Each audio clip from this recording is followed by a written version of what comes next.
రాధాకృష్ణ సంప్రదాయంలో ప్రేమకు అత్యున్నతమైన స్థానం కల్పించబడింది. సమస్తమైన ఈ సృష్టికి ప్రేమతత్వమే మూలము. రాధాకృష్ణుల ప్రేమ కన్నీటితో ఏర్పడిన సరోవరం ఇది. గాఢమైన ప్రేమ భావనలో ఒక్కొక్కసారి ప్రేమ వైచిత్ర్యభావం ఏర్పడుతుంది. దీనివలన పరస్పరం విడిపోతామనే భావనతో భయం కలిగి, ఆ భయం వలన శోకం పుట్టి ఎడతెగని కన్నీటితో ప్రేమికులు బాధపడతారు. ఇటువంటి స్థితి ఒకసారి రాధాకృష్ణులకు కలిగినట్లుగా బృందావన భాగవతం, స్థల పురాణం చెబుతున్నాయి. మహారాజులు ఈ సరోవరానికి వచ్చే భక్తుల కోసం సుందర సోపానాలు, విశ్రాంతి మండపాలు, భవనాలు నిర్మించారు.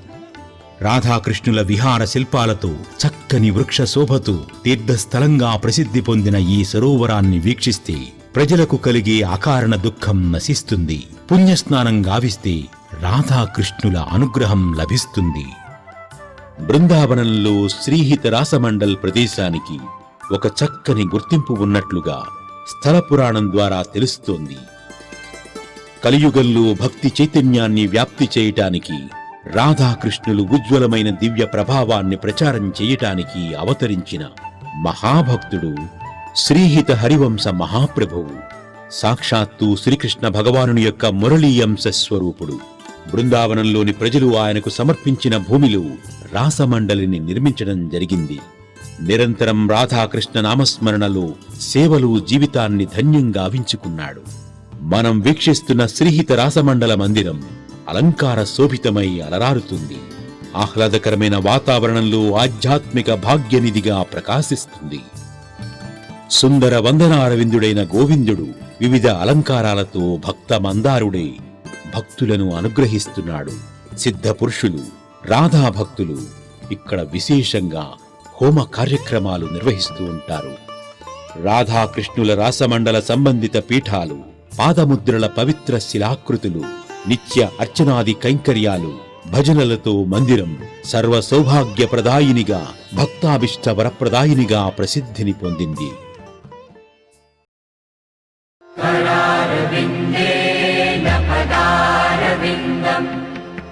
ముఖారవిందే వినివేశయంతం వటస్య పత్రస్య పుటే శయానం బాలం ముకుందం మనసా స్మరామి.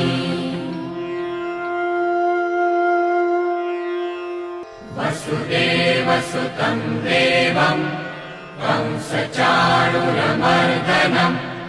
దేవకీ పరమానందం కృష్ణం వందే జగద్గురుం. గోలోకము నుండి భూలోకమున బృందావనమునందు అవతరించి సకల జీవులలో నిక్షిప్తమై ఉన్న జీవాత్మ పరమాత్మకు అనుసంధానకంగా నిలిచే ప్రేమను ఉద్గాతము గావించిన రాధాకృష్ణులు ఆనందంగా లోక కళ్యాణకారకంగా విహరించిన ప్రదేశాలలో వంశీవట ప్రదేశం ముఖ్యమైనది.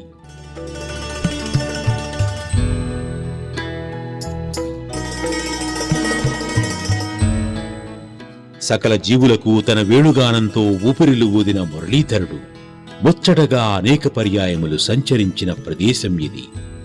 అణువణువులు ప్రణయ మధువును తన వంశీనాదంతో నింపిన వేణుమాధవుని దివ్య లీలలకు సాక్షీభూతంగా నిలిచింది ఈ వంశీవట వృక్షం.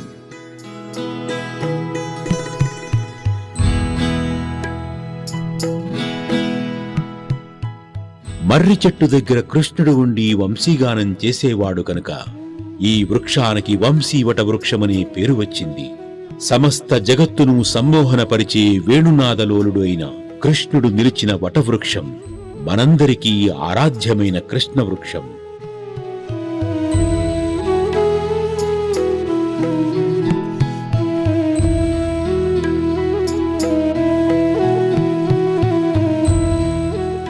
అఖిల జగత్తును ప్రణయకాలంలో తనలో ఇముడ్చుకుని శ్రీ మహావిష్ణువు బాలుడై శయనించేది వటపత్రముపై. అందుకే వటపత్రసాయిగా పరికీర్తిని పొందాడు. శ్రీకృష్ణుని అదరములను ఎల్లప్పుడూ స్పృశించి భాగ్యమును పొందిన వేణువును గోపికలు అనేక విధాలుగా కొనియాడారు. కృష్ణుని వేణుధ్వని విని మేఘగర్జన అనుకుని నెమళ్లు పురివిప్పి నాట్యం చేస్తున్నాయి.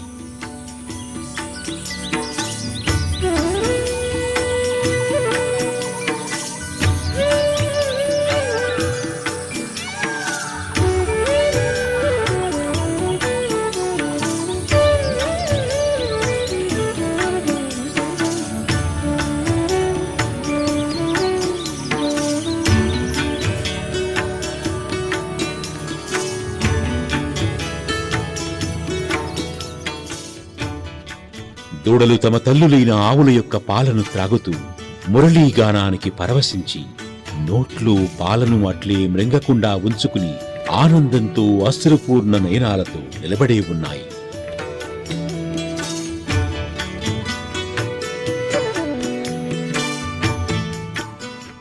నదులు కూడా కమ్మని ఆ వేణుగానానికి సంతసించి తరంగాలు అనే తమ చేతులతో కమలాలను కృష్ణుని పాదకమలాలకు సమర్పిస్తున్నాయి.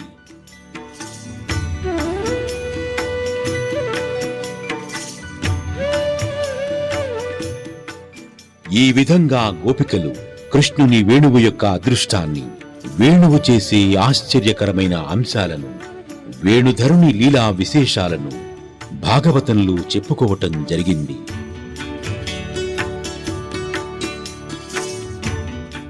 గోపేశ్వర మందిరానికి అభిముఖంగా మహిమాన్వితమైన వంశీ వటవృక్షం భక్త కల్పద్రుమంగా పూజలు అందుకుంటోంది.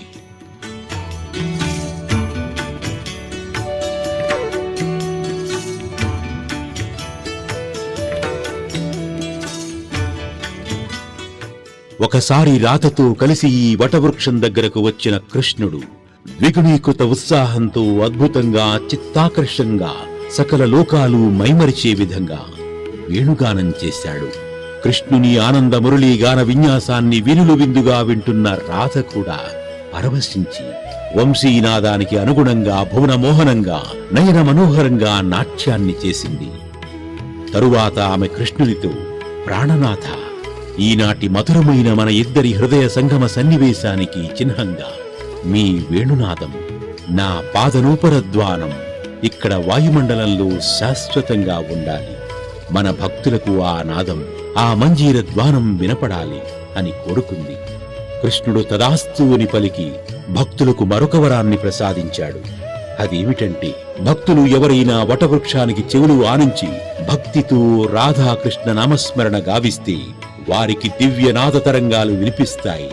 ఈ అనుభూతి నిత్యమై భక్తులకు భక్తి మార్గంలో నడిపిస్తుందని రాధతో కృష్ణుడు పలికాడు.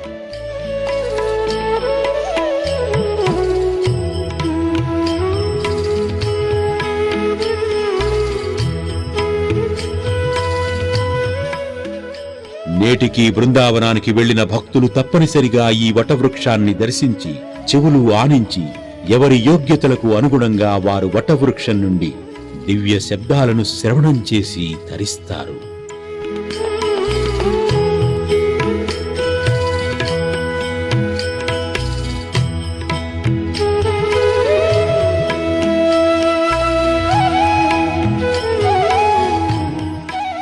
వంశీ వటవృక్షాన్ని శ్రీధామవటనే పేరుతో కూడా పిలుస్తారు.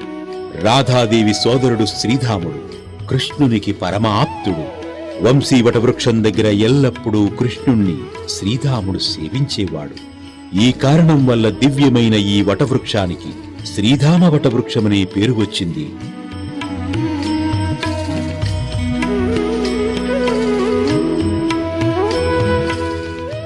వటవృక్షం ఉన్న ప్రాంగణంలో చిన్న మందిరంలో రాధాకృష్ణుల విగ్రహాలు సుప్రతిష్ఠితమై ఉన్నాయి. ఎర్రని వస్త్రాలు, ధవళ కిరీటాలతో విరాజమానమవుతున్న మూర్తులతో పాటు మరొక వేణుగోపాల రాధాదేవి మూర్తుల ద్వయాన్ని కూడా భక్తులు దర్శించుకుంటారు.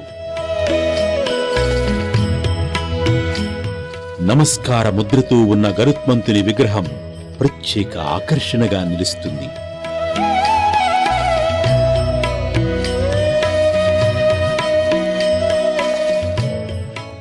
నాగలి, చక్రములను ఆయుధాలుగా ధరించిన బలరామకృష్ణుల విగ్రహాలు విలక్షణంగా దర్శనమిస్తాయి.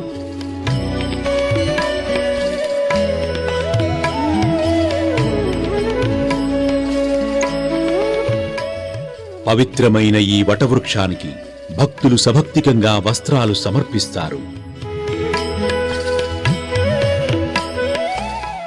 వివిధమైన దేవతా ప్రతిమలు, పవిత్రమైన సాలగ్రామాలతో ఈ మందిరాలు అలరారుతూ ఉంటాయి.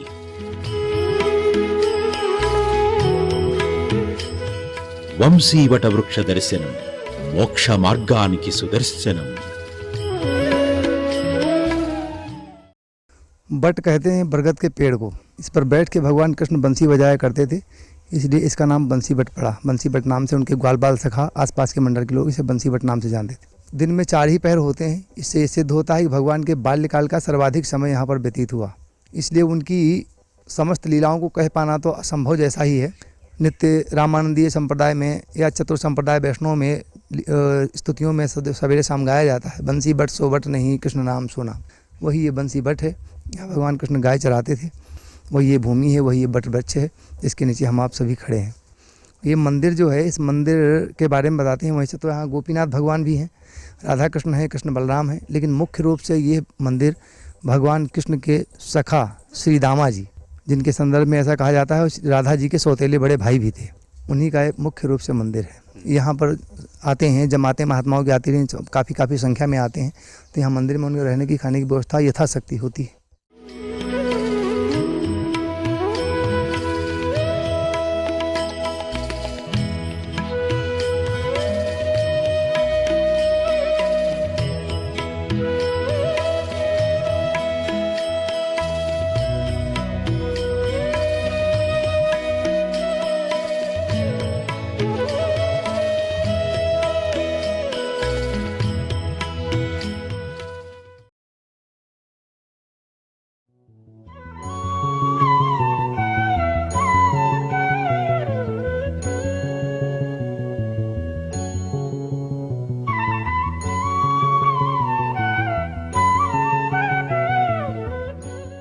పవిత్రమైన వ్రజభూమిలో ద్వాదశవనంగా ప్రఖ్యాతిని పొందింది భాండీరవనం.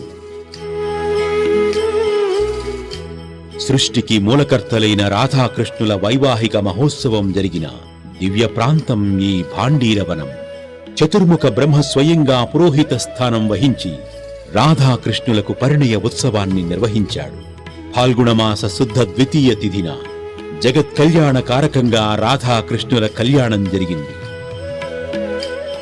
అలనాడు జరిగిన రాధాకృష్ణుల పాణిగ్రహణ శుభవేళ బృందావనం పులకరించింది, వ్రజభూమి తరించింది, యమునా నది ఉప్పొంగి ప్రవహించింది. సకల చరాచర ప్రపంచంలోని జీవులందరికీ దివ్యమైన ఆధ్యాత్మికమైన ఆనందానుభూతి లభించింది. విచిత్రమైన అంశం ఏమిటంటే రాధాకృష్ణుల పెళ్లి సంబరంలో కేవలం 3 మాత్రమే ఉన్నారు. వారి బ్రహ్మదేవుడు, రాధాదేవి, శ్రీకృష్ణ పరమాత్మ. పురాణాలు రాధాకృష్ణుల వివాహ వృత్తాంతాన్ని అనేక విధాలుగా అభివర్ణించాయి. వీటిల్లో ఒక ప్రధానమైన కథ రాధాకృష్ణుల తిరుక్కల్యాణాన్ని, నేపథ్యాన్ని ఈ విధంగా తెలియజేస్తుంది. ఒకసారి నందుడు బాలకృష్ణుణ్ణి ఎత్తుకుని అడవిలో గోవులను సంరక్షిస్తూ అక్కడ ఒక నిర్మాణానికి కావలసిన సామగ్రిని, ఇతర ఏర్పాట్లను పర్యవేక్షిస్తున్నాడు. ఇంతలో హఠాత్తుగా ఆకాశంలో నల్లని మబ్బులు కమ్ముకున్నాయి. ఉరుములతో మెరుపులతో వాతావరణం కొంత భయావహంగా మారింది. కృష్ణుడు భయంతో నందుని మరింత గట్టిగా పట్టుకున్నాడు. నందుడికి ఏమి చేయాలో అర్థం కాలేదు. కృష్ణుడు ఏడవటం మొదలుపెట్టాడు. నందుడు ఓదార్చినా ఆగటం లేదు. సన్నగా వానచినుకులు పడుతున్నాయి. చేయవలసిన పని ఇంకా ఉన్నది. చీకట్లు ముసిరాయి. నల్లని మబ్బుల వలన పగలే చీకటిగా మారిన ఆ సమయంలో ఒక వెలుగురేఖ కనిపించింది. శ్రీకృష్ణ రమ్య హర్మ్య మంగళ దీపిక అది. ఆ స్వర్ణకాంతుల కమనీయ ఆకృతి రాధాదేవి. వృషభాను మహారాజు యొక్క పుత్రిక అయిన రాధాదేవి నందునికి బాగా పరిచయం. రాధాదేవి వనవిహారం చేయటం అనే అంశం కూడా అందరికీ సువిదితమే. మనోహరమైన ఆమె రూపం చిత్తశాంతిని కలిగిస్తుంది. రాధను చూడగానే నందుడికి ధైర్యం వచ్చింది. కృష్ణుణ్ణి ఇచ్చి ఓదార్చమని చెప్పాడు. ఇంతలో వాన ఆగిపోయింది. మబ్బులు తెల్లబడి దూదిపింజలై చెల్లాచెదరై వినువీధిలో అదృశ్యమైపోయాయి. నందుడు ఆగిపోతున్న పనిని పునఃప్రారంభింపజేశాడు. రాధ కృష్ణుణ్ణి ఎత్తుకుని బుజ్జగిస్తూ భాండీరవనంలోకి ప్రవేశించింది. రాధ స్పర్శతో కృష్ణుడు పెద్దవాడై చిరునగవులు చిందిస్తూ రాధ కరపల్లవాన్ని చేబూని భాండీరవనంలోని దివ్యమైన ప్రదేశానికి చేరుకున్నాడు. శ్రీకృష్ణ సంకల్పం వలన సత్యలోకం నుండి బ్రహ్మదేవుడు వచ్చి రాధాకృష్ణుల కళ్యాణాన్ని కమనీయంగా నిర్వహించాడు. ద్వాపర యుగంలో జరిగిన రాధాకృష్ణుల వివాహ వేదికను నేడు భక్తులు వీక్షించటం వారి పూర్వజన్మల సుకృత ఫలం.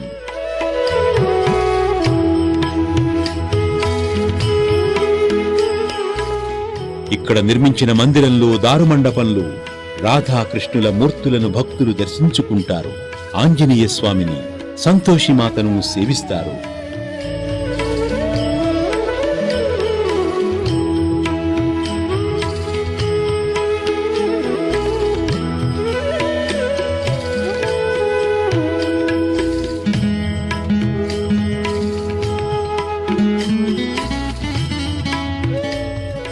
శ్రీకృష్ణుడు భాండీరవనానికి ప్రభువు అని అందరికీ తెలిసే విధంగా 2 మెట్లపైన కిరీటాకృతిని నిలిపారు.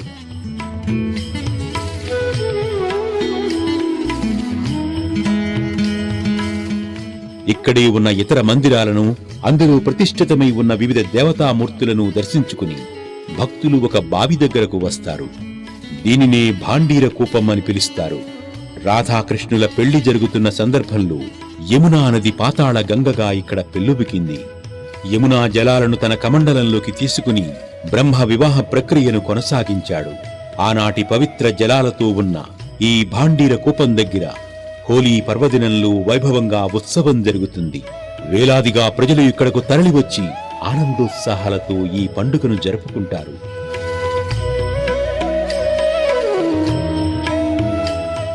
మరి ఒక మందిరంలో పచ్చని వస్త్రాలంకార శోభితులై రాధాకృష్ణులు దర్శనమిస్తారు.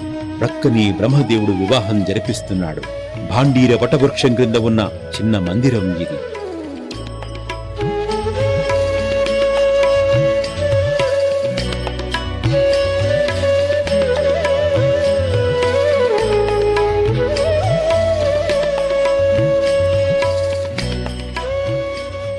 ఇక్కడ 2 వృక్షాలు ఉన్నాయి. ఈ 2 రాధాకృష్ణుల ప్రతీకలు. ఈ 2 వృక్షాల మధ్య ఉన్న కొమ్మను పెళ్లి కొంగుముడిగా భక్తులు భావిస్తారు. ఈ కొమ్మకు ఎర్రని వస్త్రాన్ని ఆచ్ఛాదనగా అలంకరించారు. భక్తులు రాధాకృష్ణ స్వరూపంగా ఉన్న ఈ 2 వృక్షాల చుట్టూ సభక్తిగంగా ప్రదక్షిణలు గావిస్తారు.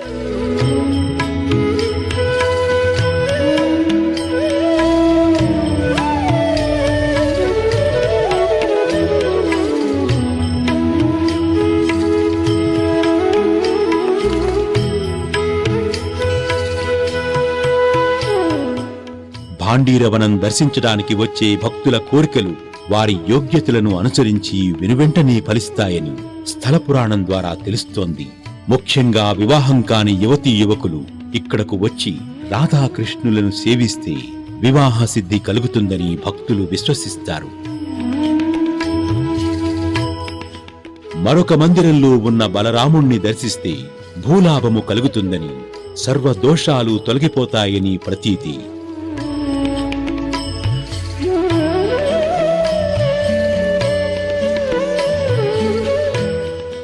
భాండీర కూపంలోని జలాలు ప్రతి సోమవారం అమావాస్య నాడు రంగు మారటం విశేషం. ఈ జలాలను తీర్థంగా స్వీకరిస్తే సంతానం లేని వారికి సత్సంతాన సౌభాగ్యం కలుగుతుందని తెలుస్తుంది. भांडीर वन में श्री ब्रह्मा जी ने राधा और कृष्ण का विवाह कराया है। जहाँ मैं बैठा हूँ ये भांडीर वन का भांडीर वट है, जहाँ ब्रह्मा जी ने राधा और कृष्ण का सप्तपदी फेरे कराए हैं। विवाह से पूर्व जो फेरे होते हैं वो फेरे कराए हैं।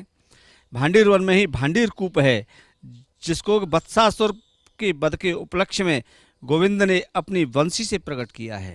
उस कुएं में आज भी सोमवती अमावस्या को जल ऐसा हो जाता है जैसे किसी ने दूध घोल दिया है। सामने भांडीर बिहारी जी का मंदिर है। यहीं इसी भांडीर वट के नीचे कृष्ण ने सखाओं के साथ भोजन की लीला की है। यहीं भांडीर वट के नीचे ब्रह्मा जी को मोह की प्राप्ति हुई है।